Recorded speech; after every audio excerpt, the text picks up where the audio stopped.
নমস্কার আমার সব বন্ধুদেরকে।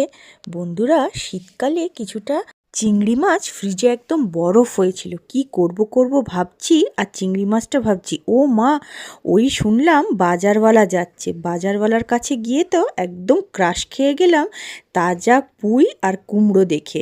এই শীতকালে একঘেয়ে সবজি খেতে খেতে আমরা কিন্তু প্রায় বোর হয়ে এসেছি।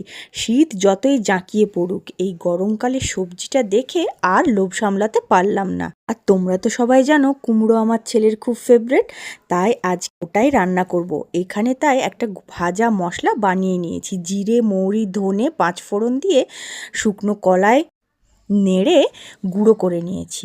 তারপরে পুঁই মেটুলি, আলু, গাজর, পুঁই, কুমড়ো দিয়ে পাঁচফোড়ন, শুকনো লঙ্কা, পেঁয়াজ আর তেজপাতা ফোড়ন দিয়ে বসিয়ে নেড়ে চেড়ে পুঁই কুমড়ো চিংড়ির তরকারিটা খুব ভালো করে রান্না করে নিচ্ছি। শেষের দিকে শাকটা অ্যাড করেছি। আর হ্যাঁ বন্ধুরা, এর সঙ্গে একটুখানি গাজর দিলে কিন্তু খেতে আমার খুব টেস্টি লাগে। আর গরমকাল হলে ঝিঙে তো আমরা মাস্ট বি দিই।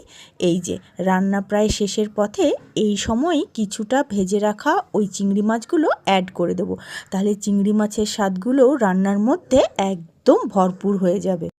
আর রান্নাটা শেষ করব 1 চামচ ঘি আর ওই ভেজে রাখা মশলাটা দিয়ে। এই মশলাটা না দিলে কিন্তু রান্নাটা একেবারে অসম্পূর্ণ বন্ধুরা। মা, চিংড়ি মাছ ভাজা দুটো রাখো আমার জন্য। ওরে বাবা, যেই চিংড়ি মাছ দেখেছে অমনি বেড়ালটা আমার কোথা থেকে এসে ঝাঁপ দিয়েছে কড়ার ওপর। হ্যাঁ হ্যাঁ, রাখছি তোমার জন্য, দুটো ভাজাও তুলে রাখবো। আর তরকারিতে বেশি করে না দিলে খেতে স্বাদ লাগবে না তো। মা, দেখে মনে হচ্ছে একদম ভালো নয়, অপূর্ব। ওরে বাবা, থ্যাংক ইউ বেটু, থ্যাংক ইউ। ভালো স্মেল এসছে? স্মেল, গন্ধে মোমো করছে। থ্যাংক ইউ বেটু। তাহলে আজ সব ভাত গরম গরম বেড়ে দেবো, খেয়ে নেবে তো? হ্যাঁ, খেয়ে নেবো, মানে একদম পেট পুড়ে খেয়ে নেবো। থ্যাংক ইউ আমার সোনা বেটু। আমি তো জানি তুমি আমার রান্না করা সবজি সব কিছু চেটেপুটে খেয়ে নাও, আর আমার বেড়াল প্লেটটা একদম ফাঁকা রেখে দেয়। তোমরাও বাচ্চাদেরকে এইভাবে সবজি খাওয়ানোর চেষ্টা করো বন্ধুরা।